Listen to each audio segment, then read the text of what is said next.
KZ's... Established na siya eh. Dati nga nung nag-aasap kayo ni KZ, sabi ko di ba sa'yo, pangarap kong mag-asap. Tapos naiisip ko, grabe, pangarap kong mag-asap. Tapos regular niya yan every Sunday. Yeah. Sa kanya parang normal lang. So, nakakabilib yung paano ni KZ i-handle yung ganun. Lalo nung nag-asawa kami. Yung dynamics. Yung dynamics namin kasi... Na parang mas mataas yung babae. Oo eh. Eh, di ba sa relationship, may anong lalaki na kailangan medyo tama. Tayo ang magdadala. Ego ng lalaki yun eh. Lalaki ang magdadala. So pag medyo mas mataas ang babae, kahit hindi mo sabihin sa subconscious mo, nakaka-insecure sa pagkalalaki. Tama po yun. Ayoko maging about it. Totoo naman yun. Naramdaman mo yun? Yung insecurity, doon ako na-amaze eh. Kasi hindi ko siya naramdaman. Because of how my wife handles it. Nabibilib ako. Doon ka pala the best KZ eh. Oo, kasi grabe yung assurance niya sa akin eh, na parang di mo naman ako kailangan, may mga ganun siya. Tignan mo yung sarili mo, ang galing-galing mo, ganun siya. Lalo nung point talaga na mag-asawa na kami na. Noong 2022 kasi, yung nagre-release ako ng songs, pero wala talagang, as in, sobrang walang pumapansin. As in, sabi ko na okay, mag-aral na lang ako ng coffee business. Ay, kasi pumutok ng pandemic ang kape.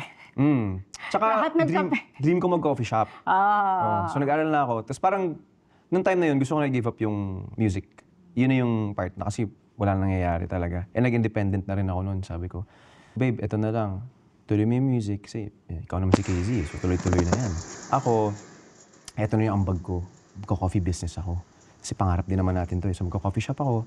Pero siya, lagi talaga siyang sige, support din siya. Tapos na yung time na kumuha kami ng bahay. Tapos ako, parang, Lord, anong ambag ko dito sa bahay? Yes. Mahal yung bahay eh. Tapos ako, yung nabibigay ko, full honesty na talaga to. Yung nabibigay ko, pang kuryente, pang tubig, ganun, internet. Pero syempre, sabi mo nga, ako yung lalaki, so parang ako dapat yung provider. Pero sabi ko, Lord, hanggang dito na lang ba ako? Hanggang tubig, kuryente na lang ba talaga kaya ko ibigay? So, kinausap ko siya, naging open kami. Open communication naman kami. Sabi ko, sensya ka na parang ganito, parang ikaw muna. Tapos, sabi niya sa akin na, ano ka ba? Darating din yung time. Gaganon talaga siya, darating yung time. Excited na nga ako eh. Kasi alam ko sa future, bibili mo ako ng bag, yung mga paborito niyang bag, na mga ganon. Ganon siya sa akin. Lagi niya akong sinasabihan na, at singer din pala siya! Singer-songwriter. Antara. Anong ka-idol sa asawa mo? Ayun na, bago ko yung kasama. TJ po, si TJ sobrang galing niyang songwriter. Guys, palapukan naman po natin, My Boyfriend. Walang mag-aakalang magkaka-boyfriend pa pala ako kasi mas dalaw lalaki pa ako sa kanya. Bagay ba kami? Wala ko yung choice. Good evening po sa inyo lahat. Ako po si TJ Monterde. Ayan, ang daming tao sa likod. Wow! First time kong magka-gig sa labas ng Pilipinas. Dito pa talaga. First gig out of the country. Yes. So maraming salamat po for making his first time very memorable. And ayun. Tapos kasama pa kita. Sobra. Interesting. From Farge Ana 21, if you had to choose lives with someone, who would you choose? Switch lives with someone? I wanna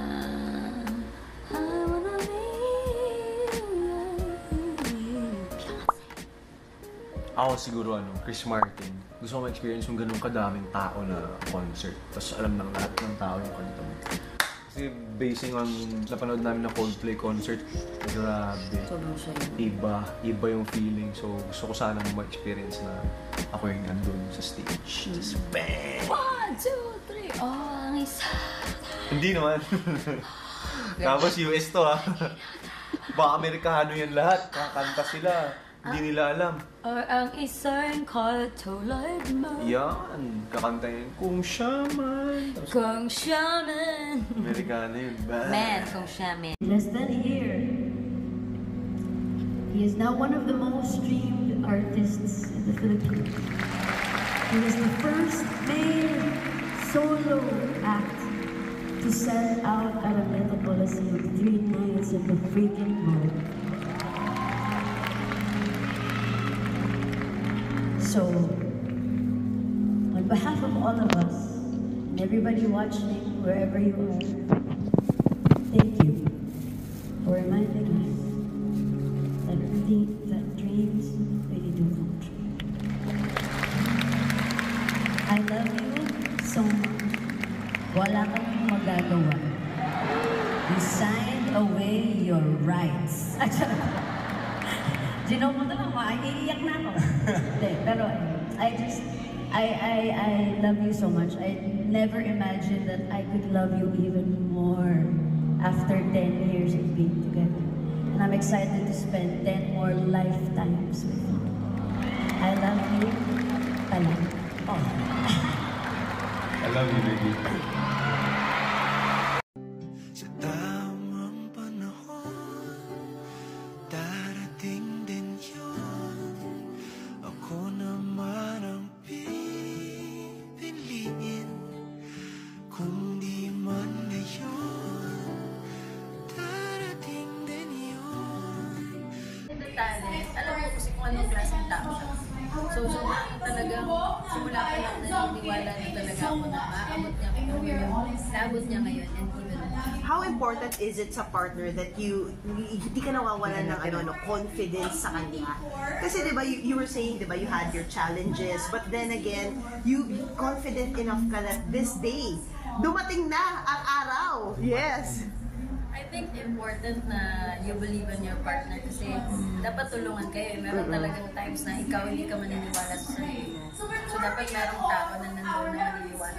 Doon kami ngayon. Gratitude kay Lord na binigyan kami ng chance to do this. Sobrang deserve niyo yung isa't isa. Thank you. Deserve ka ni Casey. Deserve mo si Casey. Kasi kung paano niyo mahalin yung isa't isa, ang laki ng nagagawa ng paniniwala ng asawa. Even before na nakita mo yung Araneta, nakita na ni Casey yun sa utak niya. Tama po. Na magagawa to ng asawa ko. Tama po. Your husband will become what you see him to be. Oh, ang ganda nun ah. Ay, nabasa ko yun. Sabi ko, ay, oo nga, no? Reminder din yun sa akin bilang isang asawa. Sometimes, ang makikita mo laging pagkamali, flaws, ganyan. So, ang namamagnify lagi kung ano yung weakness ng asawa.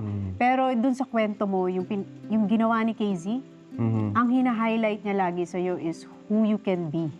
The potential that you have. And that is why this is who you are today. Sabi mo, punong-puno ka ng gratitude sa puso mo. In your heart right now, the biggest thing you're grateful for is?